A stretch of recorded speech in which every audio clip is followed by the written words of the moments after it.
Irmãos, nós chegamos no momento central do nosso culto, quando nós vamos com muita atenção e expectativa ouvir a palavra de Deus. Eu quero chamar aqui o pastor Juan, que vai nos apresentar o pregador desta manhã. Obrigado, César, obrigado aos meus amigos servos que nos conduziram em louvor e adoração. Com muita alegria eu quero chamar aqui o pastor Aloísio Penido. O pastor Aloísio Penido nos dirigiu na Convenção Batista Mineira por mais de 10 anos, 15 anos como diretor executivo da Convenção Batista Mineira.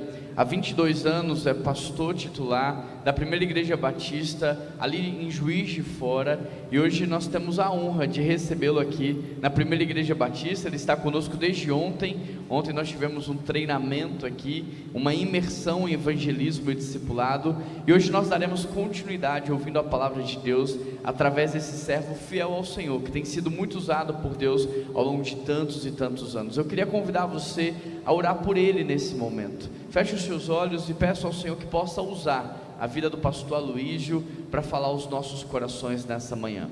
Querido Deus e eterno Pai, nós queremos te agradecer por essa manhã tão preciosa, Pai. Nós queremos te agradecer pela oportunidade que nós temos de entregar as primícias do nosso dia ao Senhor.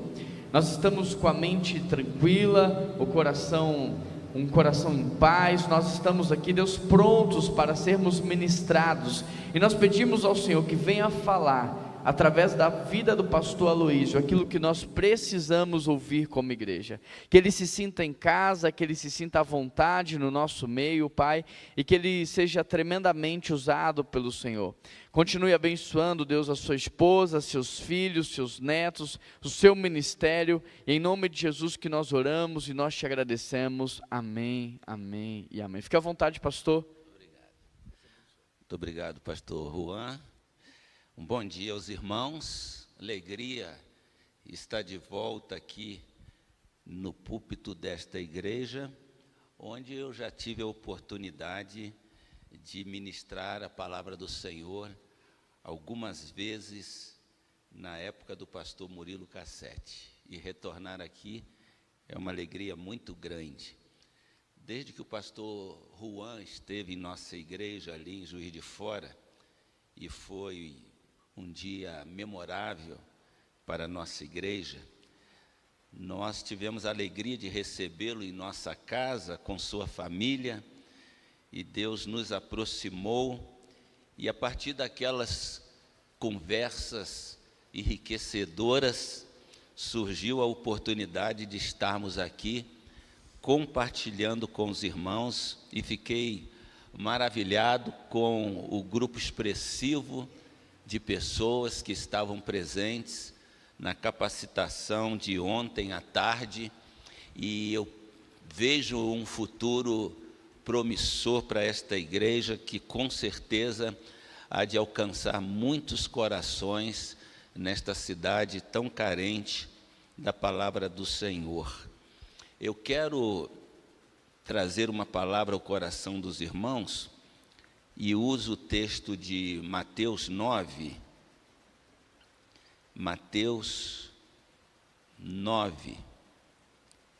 o versículo 9. Mateus 9, o versículo 9.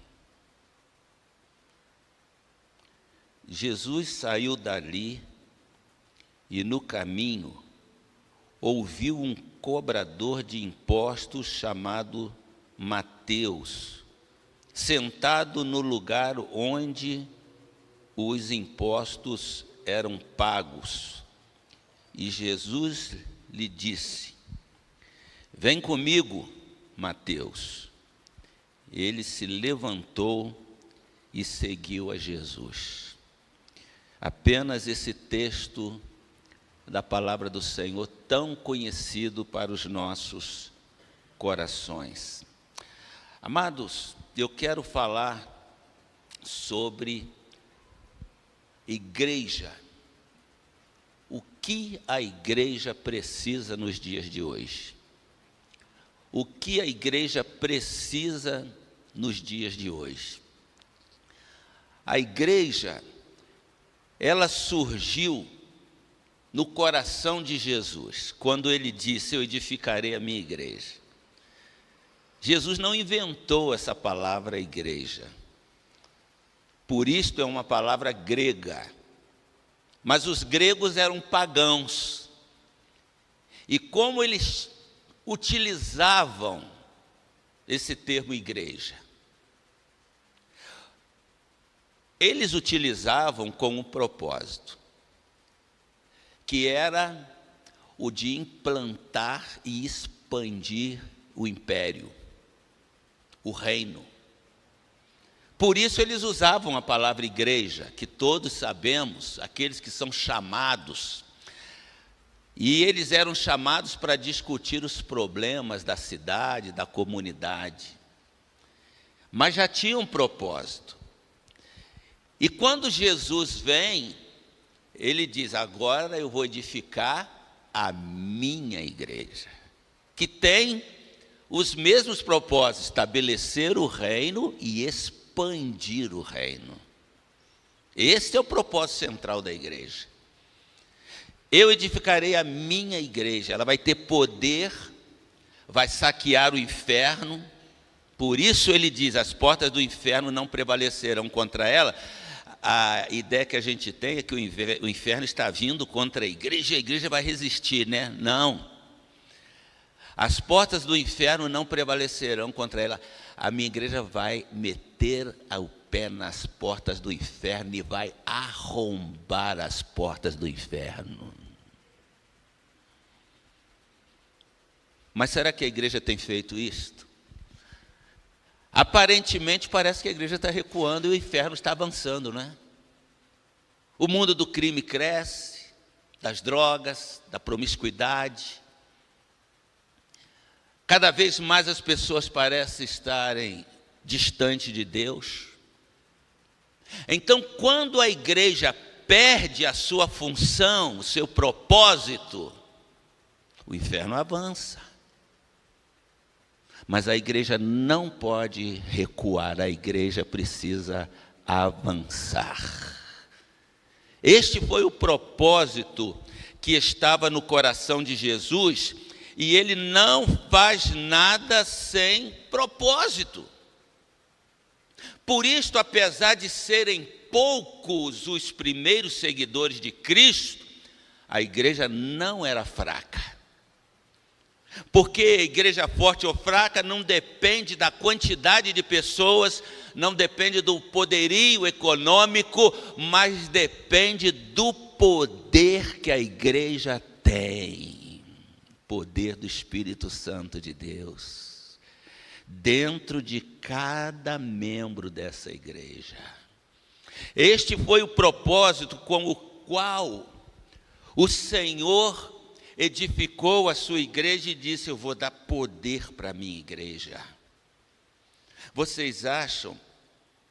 Nós viemos aqui agora e vimos a polícia ali cercando umas pessoas. Você acha que um policial, se ele estivesse lá na polícia e dissessem assim: vocês vão subir o morro, vocês vão prender os bandidos, vocês acham que eles iriam lá sem proteção, sem autoridade, sem poder? Ninguém aventuraria. A igreja não vai sem autoridade, sem poder, sem estar totalmente protegida. E Jesus disse: eu estarei com vocês. Eu vou dar autoridade a vocês, eu vou dar poder a vocês. E aqueles cristãos que começaram a seguir a Jesus, eles entenderam isto, que eles tinham um propósito que nasceu no coração de Deus, que eles tinham uma missão de virar o mundo de cabeça para baixo. E esta foi a expressão usada em Atos dos Apóstolos, no capítulo 6. Esses que têm virado o mundo de cabeça para baixo chegaram aqui. A igreja chegou aqui em Belo Horizonte, amados. E chegou aqui para virar essa cidade de cabeça para baixo. com o poder de Jesus Cristo, com a autoridade de Jesus Cristo. Em Lucas, no capítulo 10, o Senhor manda aqueles 70 ou 72, como dizem alguns textos, vocês vão 2 a 2, vocês vão de casa em casa, vocês vão pisar serpentes e escorpiões, nenhum mal lhes acontecerá. Serpentes e escorpiões simbolizavam os demônios. A igreja tem poder, a igreja tem autoridade muito mais do que nós pensamos. Eu gosto muito de animais, bois, cavalos, e me aventuro até domar cavalo. Você acredita nisto? O cavalo não sabe a força que tem, o boi não sabe a força que tem. Ninguém montaria num cavalo com a força que ele tem, mas ele se deixa domesticar. A igreja foi domesticada. A igreja não sabe o poder que tem, a autoridade que tem. Então, o diabo está montando em cima. A igreja ficou mansinha, não incomoda mais. E a igreja veio para incomodar, para mudar realidades. E foi isto que aconteceu com aqueles cristãos primitivos. Em 200 anos, o evangelho alcançou o mundo de então. Cumpriu-se o que Jesus disse: Jerusalém, Judeia, Samaria, falta os confins da terra que ele entregou para nós. Mas eles cumpriram a missão. Jerusalém, Judeia, Samaria, Europa, Ásia. Agora, eu pergunto para vocês,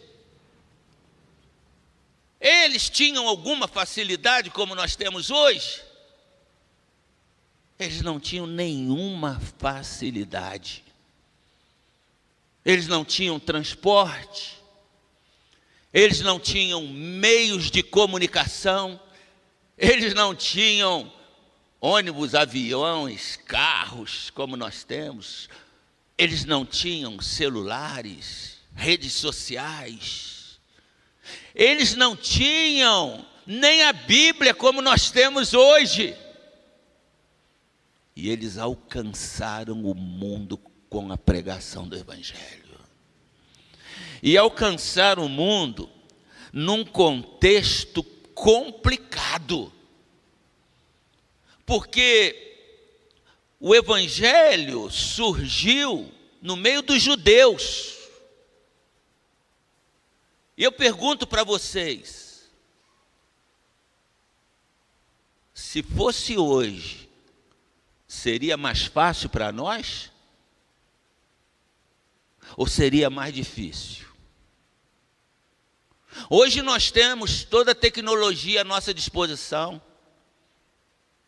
Eu posso estar pregando aqui, você pode estar no teu celular, mandando para alguém, assista o culto da igreja, você pode estar pregando ao mesmo tempo, você pode estar ajudando as pessoas a entrarem nas redes sociais da igreja, você pode usar os meios que você tem à sua disposição, as redes sociais. Eu estou aqui, pego meu carro, vou estar na minha igreja hoje à noite, Deus permitindo. Você pega um avião, amanhã você pode estar na Europa, nos Estados Unidos. Você tem Bíblias de todo jeito. Em todas as traduções, eu li numa tradução diferente da tua tradução. E por que nós não alcançamos o mundo? Por que nós não conseguimos o êxito que aqueles primeiros seguidores de Cristo alcançaram? Com toda a facilidade que nós temos. Eles tinham que provar que aquele que morreu na cruz, nu, abandonado, era o Filho de Deus. E eles conseguiram. E no meio dos judeus, o livro de Atos dos Apóstolos relata o crescimento da igreja naquele contexto.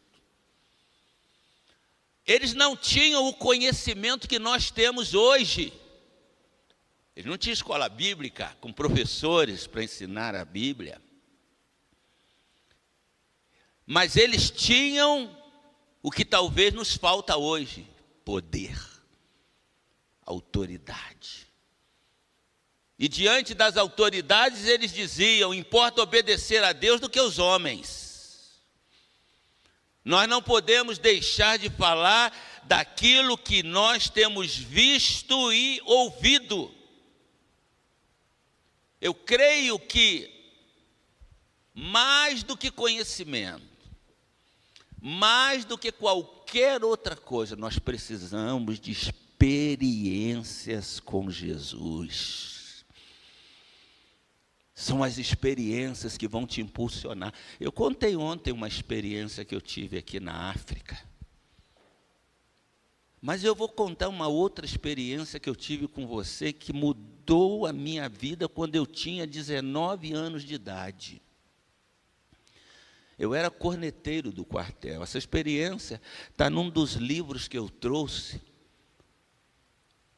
E ontem eu ministrei com base num livro, Como Fazer a Igreja Crescer, com as experiências que temos tido lá em Juiz de Fora, uma cidade dominada pela homossexualidade. Há mais de 25 anos é feita a escolha de Miss Gay do Brasil em Juiz de Fora.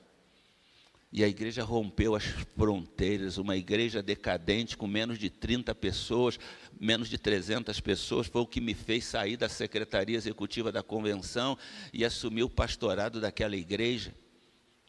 E nesse período a igreja chega a 4.000 membros, o que era impossível antes se tornou possível. E a igreja tem se espalhado em igrejas que chamamos de igrejas satélites, ligadas à sede, pela cidade e até fora da cidade. Mas o que me move são as experiências que eu tive com Cristo. E eu tinha 19 anos de idade, eu era corneteiro do quartel no Rio de Janeiro. E um dia o capitão, meu comandante, ele disse assim: Penido, que era o meu nome de guerra, ele disse: eu preciso que você vá lá em Mangueira, não sei quantos conhecem Rio de Janeiro bem aqui, para tocar o toque de alvorada. Eu falei assim: deve ser um quartel, um exército lá, e ele está pedindo para eu ir lá, deve faltar algum corneteiro, isso é comum? Eu, sim senhor, comandante e tal. E era uma sexta-feira, e eu saí, eu morava lá na Baixada Fluminense, Paracambi, 6 horas da manhã eu tinha que estar lá em Mangueira. E eu, quando cheguei em Mangueira, fui procurando no endereço, você não vai acreditar. Quando eu cheguei no local, era um centro de macumba. E eu estava com meu irmão, tinha chamado meu irmão para ir comigo, que era bem mais novo. E nós fomos, aí eu falei: puxa, me deram o endereço errado. Continuei, tinha o corpo de bombeiros à frente. Perguntei: aqui? Ele falou: não, é lá atrás. Eu voltei, vi aquele monte de homens brancos, cheio de carros importantes parados à frente. Eu perguntei: eu estou aqui com o endereço aqui, não sei se está errado. Mandaram tocar o toque de alvorada e eles disseram: não, é aqui mesmo, nós estamos te aguardando. Eu nunca tinha entrado num centro de macumba. Eu falei para o meu irmão assim: mano, fica em oração, não entra não, mas eu vou entrar nesse fogo aqui. Eu entrei em oração. E quando eu entrei naquele lugar, cheio de gente de branco, com os atabaques lá e tal, uma mulher com uma espada na mão e já veio me cruzando aquela espada. Nós só estamos te aguardando para ele descer aqui. Não sei qual o espírito que era, mas estava aguardando descer algum espírito lá naquele lugar. E eu toquei uma vez e ela fazia várias gesticulações. E ela toca de novo, e toca de novo, e toca de novo. Eu toquei 6 vezes que meus lábios já estavam grossos. E ela disse uma frase que nunca mais saiu da minha mente: tem alguma coisa errada aqui, ele não desce. Ele não desce. Eu não sabia, o toque de alvorada era para que a música possibilitasse a descida do Espírito que eles estavam aguardando a noite toda. E eu saí com meu irmão pulando, saltitando e glorificando ao Senhor. A coisa errada era a presença de 2 jovens como vocês que estão aqui, tementes a Deus. Aquilo mudou a chave na minha vida.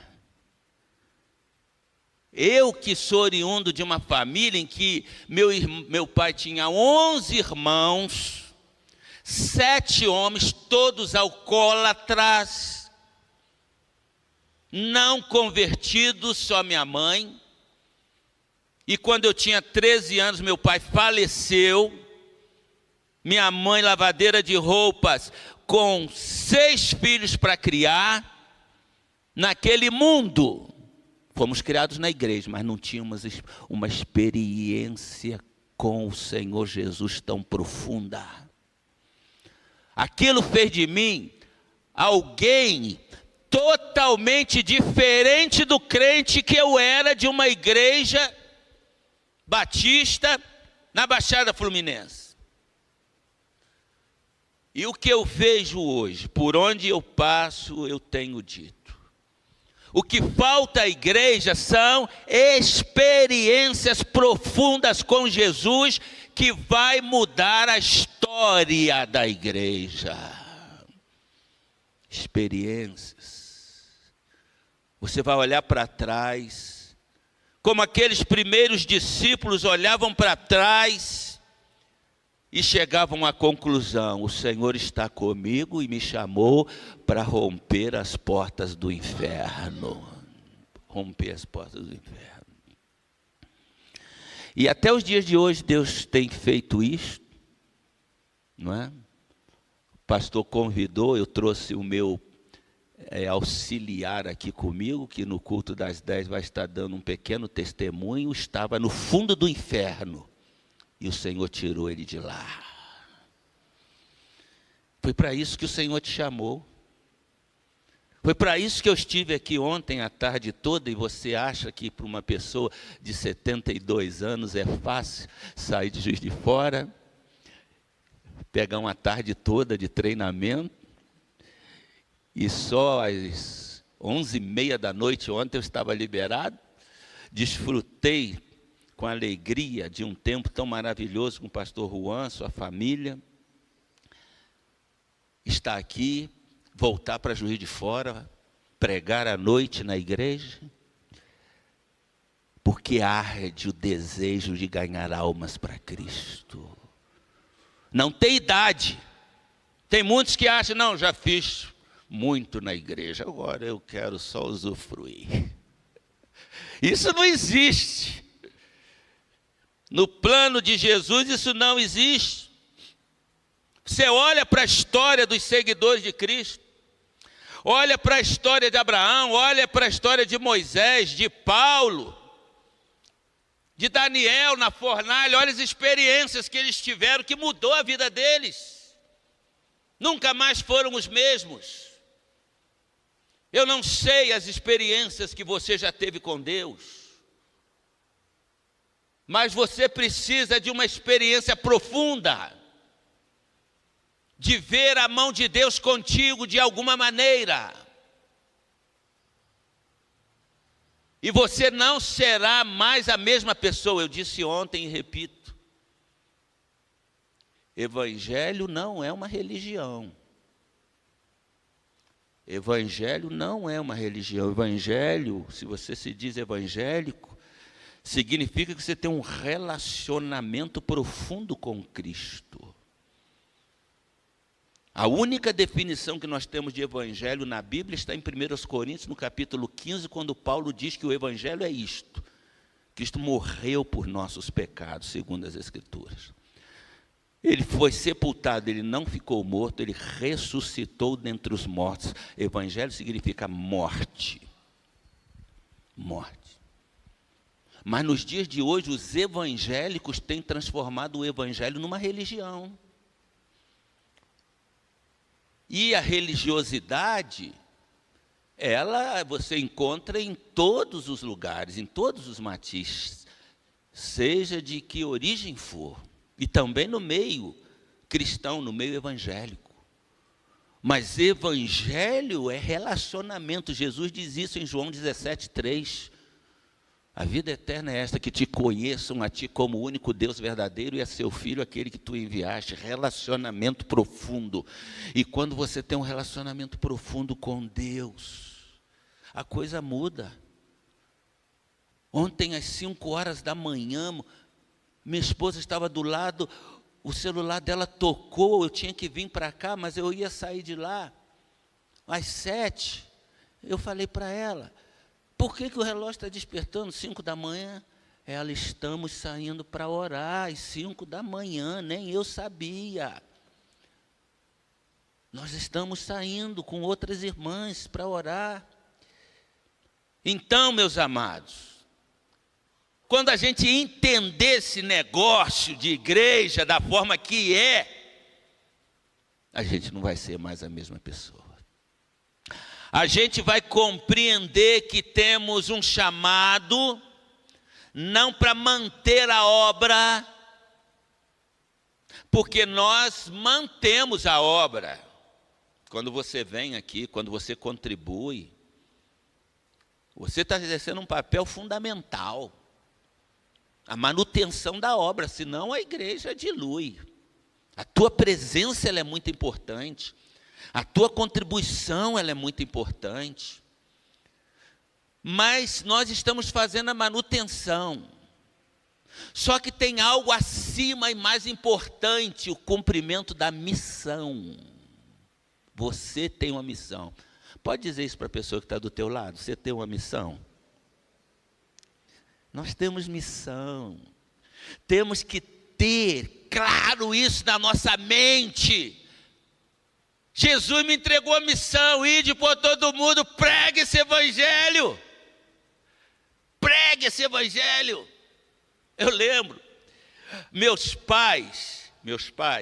minha mãe e meus tios diziam isso. Meus 4 tios, todos 4 foram pastores da família da minha mãe. Eram 4 homens e 3 mulheres. Minha mãe, uma missionária, está hoje com 98 anos. E meus tios e minha mãe diziam que no leito de morte, o meu avô dizia para eles, meus filhos, eu estou partindo. Mas preguem o evangelho. Preguem o evangelho. Paulo dizia, a tempo e fora de tempo. Então, esta é a missão que nos foi dada.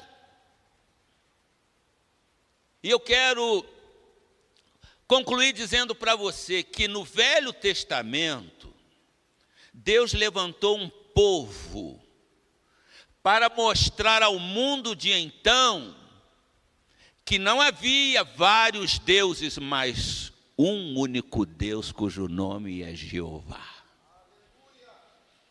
Deus levantou a nação de Israel para mostrar ao mundo que havia um único Deus. No Novo Testamento, Deus levantou um povo para mostrar ao mundo que existe um único Senhor e Salvador. Seu nome é Jesus Cristo. Ele nos levantou. Ele levantou a igreja com este propósito. É por esta razão que você está na igreja, não importa a sua profissão, se você é professor, se você é médico, se você é advogado, se você é servente, se você é pedreiro, se você é engenheiro, dona de casa, onde você está lá, o Senhor te colocou lá para testemunhar que Jesus Cristo é o Senhor. Que Ele veio ao mundo buscar e salvar o que se havia perdido, e que Ele voltará. E quando Ele te chamou, foi o mesmo chamado que Mateus recebeu. Jesus passou na coletoria, eles estavam cobrando impostos, e não eram 2 ou 3 cobradores de impostos, não. Era mais de uma centena de cobradores de impostos. Eles estavam lá cobrando impostos. Eu não sei onde você estava quando Jesus te chamou, mas você sabe onde você estava. Talvez na incredulidade, na indiferença religiosa, talvez no mundo do crime, talvez no mundo da promiscuidade, no mundo das drogas. Eu não sei onde o Senhor te chamou, mas pense só nisto. Jesus passa naquela coletoria, havia uma centena de cobradores de impostos. Ele podia ter ido a qualquer um daqueles cobradores de impostos, mas ele foi a Mateus por alguma razão, e ele disse: segue-me. E diz o texto sagrado que imediatamente ele deixou tudo e seguiu Jesus. Eu não sei como aconteceu contigo, mas eu sei que no momento o Senhor podia ter ido a qualquer outra pessoa. No meio desta nação imensa, o Senhor foi na tua direção e de alguma maneira Ele atingiu o teu coração e Ele disse: segue-me, eu preciso de você. E você o seguiu. Ao longo da caminhada, muitos acabaram deixando de lado essa experiência. Mas o chamado de Jesus, meus amados, ele é tão arrebatador que a gente não pode perder o foco. Acabou meu tempo aí, não acabou? Hein? Posso concluir? Eu lembro quando Deus me chamou para o ministério, para ser pastor. Você acha que eu queria ser o quê? Jogador de futebol. Com 17 anos eu já estava sendo levado para treinar em times profissionais no Rio de Janeiro. Era o meu sonho. Eu saio daqui hoje, quando chega a noite tem futebol na minha igreja, eu jogo futebol com os jovens. Não perdi a fomeagem. Amanhã de manhã estou jogando futebol com 70 anos, 72, hein? Mas um dia eu senti o Senhor me chamando para o ministério. Tinha 17 para 18 anos. Naquela época, para ser pastor, não podia jogar futebol. E eu procurei o pastor da minha igreja para falar com ele. Pastor, estou sentindo algo dentro de mim, queimando meu coração, para eu, ao invés de ir para qualquer outra área, eu ir para o ministério e tal. Primeira coisa que ele falou: mas você está disposto a deixar o futebol? E eu disse para ele: pastor, estou disposto a deixar tudo para ouvir a voz de Jesus. Eu estou disposto a deixar tudo. Eu não vou contar os detalhes aqui, mas eu mudei do Rio para Belo Horizonte para estudar no seminário. Quando eu voltava no Rio, meus amigos diziam assim: você foi jogar em algum time lá de Belo Horizonte? E eu dizia: não, agora eu estou no time de Cristo.